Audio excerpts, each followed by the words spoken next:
एकदा एका सिंहाच्या पायात भला मोठा काटा घुसला.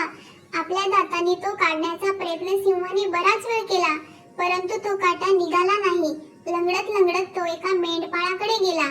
सिंह आपल्या जवळ येत आहे हे पाहून तो मेंढपाळ खूप घाबरला, परंतु त्याला ठाऊक होते की तो जर पळून जायचा प्रयत्न करेल तर सिंह त्याला एका झेपेतच पकडेल.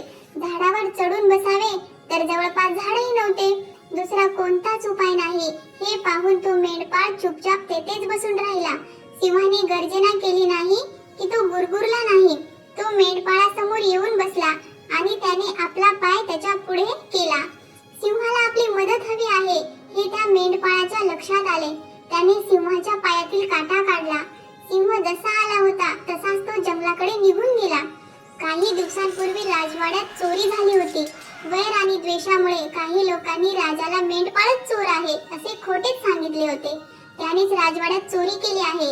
मेंढपाळाला पकडले. त्याच्या घरात चोरीची कोणतीही वस्तू मिळाली नाही.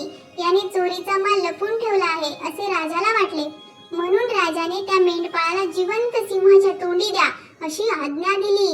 योगायोगाने मेंढपाळाला मारण्यासाठी तोच सिंह पकडला गेला ज्याच्या पायातील काटा त्याने काढला होता. जेव्हा त्या मेंढपाळाला सिंहासमोर सोडले आणि त्या सिंहाने त्याला ओळखले, तो सिंह त्या मेंढपाळाजवळ येऊन बसला. तो कुत्र्यासारखा शेपूट हलवू लागला. राजाला फार आश्चर्य वाटले. चौकशी केल्यानंतर परोपकारी मेंढपाळाची सिंहाची कृतज्ञता त्याला समजून आली. राजाने मेंढपाळाला सोडून दिले. सिंहासारखा भयानक पशुही आपल्यावर ज्याने उपकार केले असतील त्याचे उपकार विसरत नाही.